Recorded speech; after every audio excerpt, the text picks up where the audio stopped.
वरहमतुल्लाहि वबरकातुहू। मेरा नाम फयाज़ अहमद है। मैं पंचायत हिंजाल का रहने वाला हूँ।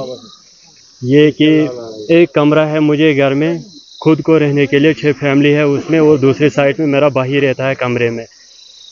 कि सरपंच का ये इल्ज़ाम है कि आज का जो प्रेसिडेंट सरपंच है तो इसने अपने अपने को मकान दिया है या कुछ भी दिया है, मतलब अपने को दिया है, मगर इसमें कोई अपना नहीं है ना कोई पराया है। यहाँ जो भी पंचायत हिंजाल में रहते हैं तो जितने भी है, कोई फूफी का लड़का है, कोई मौसी का लड़का है, कोई किसी का भी लड़का है। मगर मैं ये कहना चाहता हूँ उस सरपंच साहब को, जब आप इक़्तिदार में थे उस टाइम 2011 की बात है, जब वो खुद इक़्तिदार में थे तो वो तब लोगों को बात करने नहीं देते थे, क्योंकि वो लोगों को धमकियाँ देते थे। अगर आप मुझसे कुछ बोलोगे तो मैं सरपंच हूँ, मेरे पास पावर है, मैं आपको जेल ठोकूंगा, क्योंकि ये बात उसने पहले मुझसे किया है। जब मेरे ज़मीन के सामने एक काम चल रहा था, मैंने उसको बोला मेरा ज़मीन ज़ाया हो गया, इतना से आप इसको ड्रेन बना दो, तो ये ड्रेन बनेगा, मेरा ज़मीन भी बचेगा, रास्ता भी बनेगा। उसने मुझसे ये जवाब आगे से दिया कि मैं सरपंच हूँ, मेरे पास पावर है, मैं आपको 6 महीने तक जेल में ठोक के रखूँगा। तो मैं डर के वहाँ से वापस आया। मैं मुबारकबाद देता हूँ आज के सरपंच साहब को। आज ये जो 5 हमारे भाई है, मोहम्मद याकूब साहब है, इब्राहिम साहब है, नायब सरपंच मोहम्मद रफ़ीक बोहरू साहब है, सरपंच साहब मुश्ताक साहब, इसकी बीवी सरपंच है, लेकिन ये जो मुश्ताक साहब 5 है, इनको मैं मुबारक देता हूँ। जिस उम्मीद से इसने लोगों ने वोट डालकर इनको बनाया था, इंशाल्लाह मुबारकबाद है इनको, इन्होंने उस उम्मीद को कायम रखा है, वो इन गरीबों की उम्मीद को ज़ाया नहीं किया है। जीआर साहब हमारा जो यहाँ पे मतलब ड्यूटी है, जिसकी ड्यूटी पंचायत हिंजाल में, उनको भी मैं मुबारकबाद देता हूँ इस बात का कि उन्होंने भरपूर मेहनत किया, गरीबों की तरफ देखा। आज तक जो पहले सरपंच था हमारा, उसने 2 साल के बाद उसने देश अपना छोड़ के भागे, जो अभी आपने सुना है।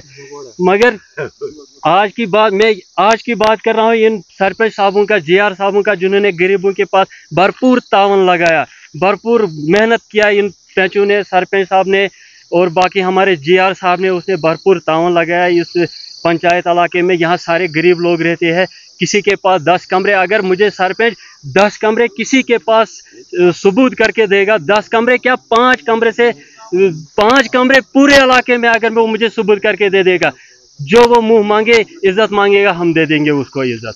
तो बाकी अस्सलाम। ये गुजारिश है कि आपने इधर लोगों को भी था, लोग यहाँ मौजूद थे, इन्होंने भी जवाब दिया। मेरे पीछे 2 आदमी नहीं थे, इंटरव्यू के 2 बड़ों को साथ में ले जाऊंगा। इंटरव्यू मेरे पास पूरी पंचायत थी, आपने देखा, इंटरव्यू भी लिया। ये बिल्कुल बेबुनियाद है हमारे पर, ये बेबयान। मैं आपसे ये गुजारिश करता हूँ और एसडी रामन से और ब्लॉक ऑफिसर बानाल से वो एक टीम ले जाए, जो रह चुके हैं हमारे मकान, बहुत सारे गरीब अभी भी रह चुके हैं, कि उनको भी मकान दिया जाके। बाकी वसलाम। सबसे पहले तमाम देखने वाले सामीन को मेरा प्यार भरा सलाम अर्ज़ है, और साथ साथ मैं आपका भी बहुत ज़्यादा शुक्रगुजार हूँ कि आप यहाँ पे आए और यहाँ पे जो है रियलिटी जो है, ग्राउंड रियलिटी, वो खुद आप अपनी आंखों से देखोगे। अगर इल्ज़ामात की बात की जाए कि 2018 के अंदर जब पंचायती राज एक्ट जो है 73rd अमेंडमेंट जब से लागू हुआ, पंचायतों को बाइख्तियार बनाया गया। मोदी जी का ये एक सपना था कि जम्मू कश्मीर के अंदर ज़मीनी सतह की जो है जमहूरियत को बहाल किया जाएगा। और इसी दौरान डिपार्टमेंट की तरफ से हमें डिपार्टमेंट को एक आर्डर मौसूल हुआ कि PMAY के तहत जो है गरीब लोग, जो हाउसलेस लोग हैं, उनको इस ज़ुमरे में लाना जाना इनका एक टारगेट था।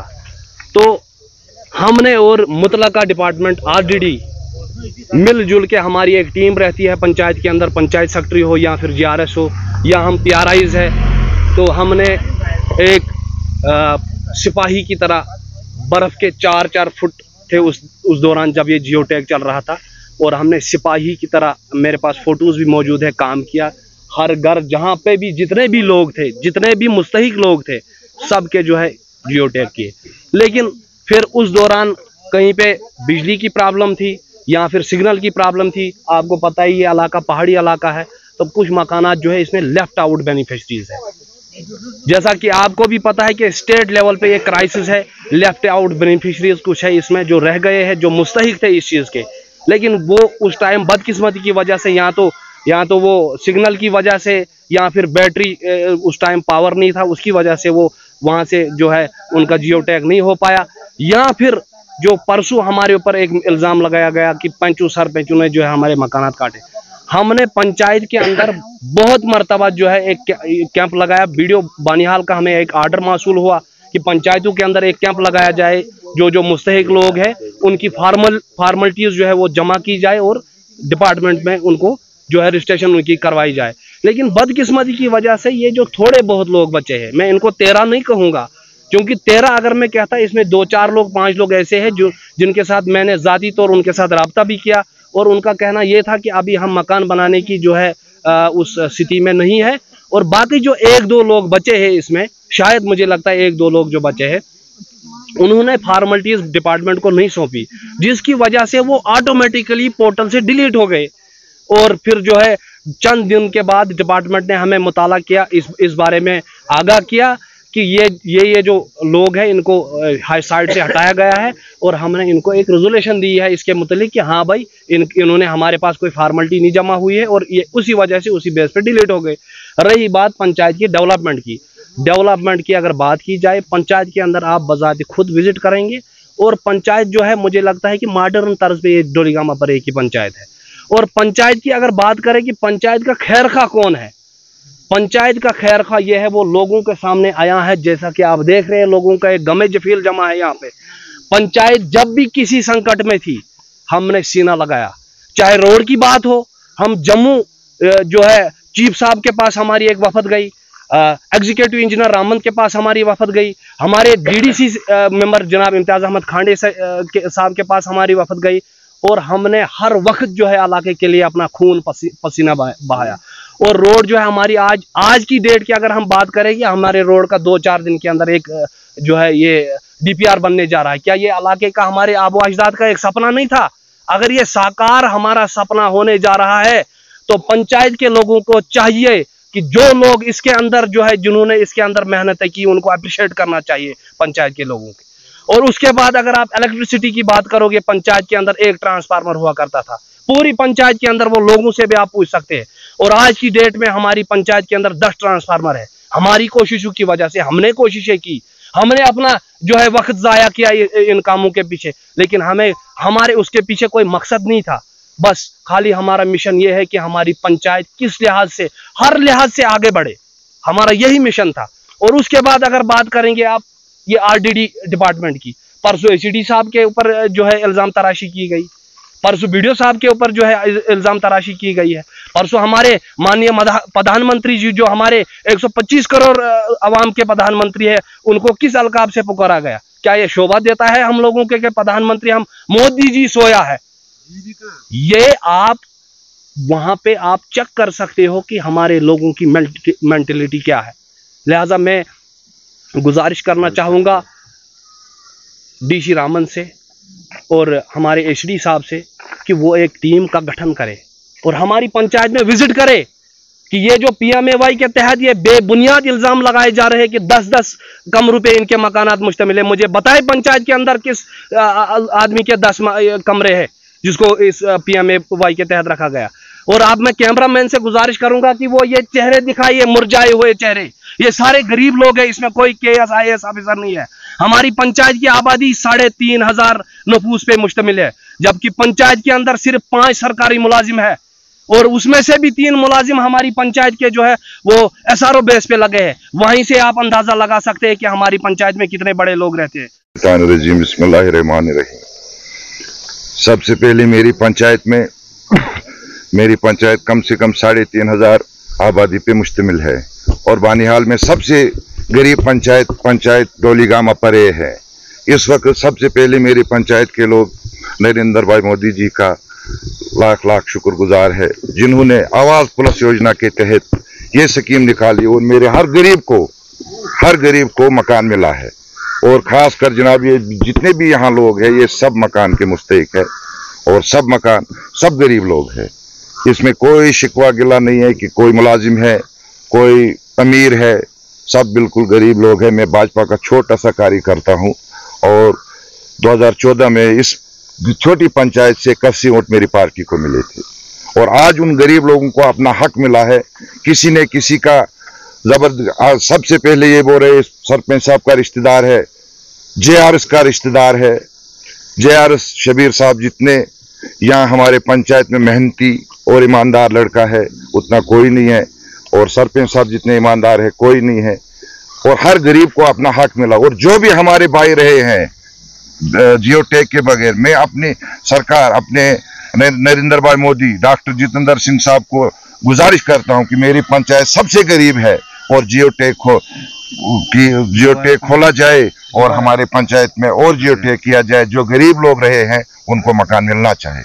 बाकी सब ये बेबुनियाद है जनाब, इसमें कोई शक की गुंजाइश नहीं है। जिन लोगों को मकान मिला है ये सब गरीब लोग हैं और सब यहाँ कोई पार्टी अलग अलग पार्टी से है। मैं 2012 में अपनी पार्टी का एक छोटा सा कार्यकर्ता हूँ। मैं हर ओहदे पर रहा हूँ। इस वक्त मैं बीजेपी माइनॉरिटी मोर्चा मंडल प्रधान बानीहाल हूँ, लेकिन मैं भी नजर रख रहा हूँ जो भी ये सब गरीब लोग हैं इनको मिला है। सर, मेरा नाम मोहम्मद रफीक बोरू है। मैं नायब सरपंच डोलीगांव अपर रहेगा। जो भी हम 2 दिन पहले एक वीडियो वायरल हुआ था आपके चैनल के यहाँ से, उन्हें जो इल्ज़ाम जो उन्होंने लगाए वो बेबुनियाद इल्ज़ाम है। यहाँ कोई मतलब किसी को 10 कमरे नहीं है, किसी को 5 कमरे नहीं है, एक कमरा था, 2 कमरे थे, तो बाप दादे ने बनाया था। जो भी है ये आप देख रहे हैं पीछे से इतनी पब्लिक है, मतलब इनको मकान मिला है। हाँ ठीक है, अलबत्ता कोई रह गए हैं, हम गवर्नमेंट से गुजारिश करते हैं कि दोबारा पोर्ट खोला जाए, हम इनको भी दोबारा टैग, जो भी है भाई रह गए हैं उनको भी टैग करेंगे। बाकी जो इल्ज़ाम ये आ रहे हैं हमारे ऊपर ये बेबुनियाद है और इससे कोई ये सबूत नहीं है। क्या पता, मुझे मेरे दिमाग में नहीं आता है कि ये जो इल्ज़ाम लगा रहा है उनका दिमाग सही है। मैंने पहले भी आपसे ये कहा है कि रिक्वेस्ट की है कि इनको दिमागी थोड़ा वो टेस्ट किया जाए कि उनका वो ठीक है दिमाग की नहीं है। क्यों जो बात मतलब करनी है, कहाँ करनी है, कैसी करनी है, वो उनको आते नहीं है। जब पहले किसी के पास कोई प्रूफ होना चाहिए तब उसके सामने ये होना चाहिए। इसलिए मेरी खासकर गुजारिश ये है कि इनको मेंटली ये किया जाए। और एक सवाल और है, इन्होंने हमें धमकियां दी है, पंच और सरपंचों को धमकियां दी है। भाई आप आगे के लिए तैयार रहना। तैयार रहने का मतलब ये है कि हमें खतरा लगता है कल इनकी अप्रोच पता नहीं कहाँ कहाँ से, कौन कौन सी तंजीम से है। हमें अगर कुछ हो गया इसकी जिम्मेवारी इनके ऊपर होनी चाहिए। ये 2 3 4 बंदे जो भी हैं, 2 4 इनके ऊपर होनी चाहिए। इनकी पहुंच ऊपर तक है, कहाँ है वो हम बता नहीं सकते। वो खुद सरकार खुद करेंगे, वो हमारे SHO साहब खुद करेंगे, वो हमारे DC साहब खुद करेंगे। इनकी इंक्वायरी निकालेंगे भाई इनकी कहाँ से है, कहाँ लिखी है, क्या तंजीम है इनकी, क्या चला रहे हैं ये, क्यों हमें ये मतलब डिस्टर्ब करते हैं। अगर हम गाँव में कुछ काम करते हैं, हमने जब काम किया हम गरीबों के लिए करते हैं, हम अपने घर के लिए नहीं करते हैं। चलो ठीक है भाई, हमने भी अपने जो भी काम यहाँ पे आता है उसमें ये इन्वॉल्व हो जाते हैं। JJM की स्कीम आई, यहाँ पे पानी डालने का, जो भी पाइपें बिछाने का, वो इन्होंने बंद करवा दिए, उनके ऊपर टांग अड़ा दिए बीच में। जो और भी कोई कुछ भी काम आता है यहाँ, चलो ठीक है, जो गवर्नमेंट की स्कीम जो निकलती है भाई, गवर्नमेंट की स्कीम है। कोई कल को गवर्नमेंट कहेगा भाई राशन में फ्री दूंगा सबको, ये लोगों को भड़काएंगे भाई फ्री का राशन मत खाओ, उसमें जहर मिला हुआ है, उसमें ऐसा हुआ है।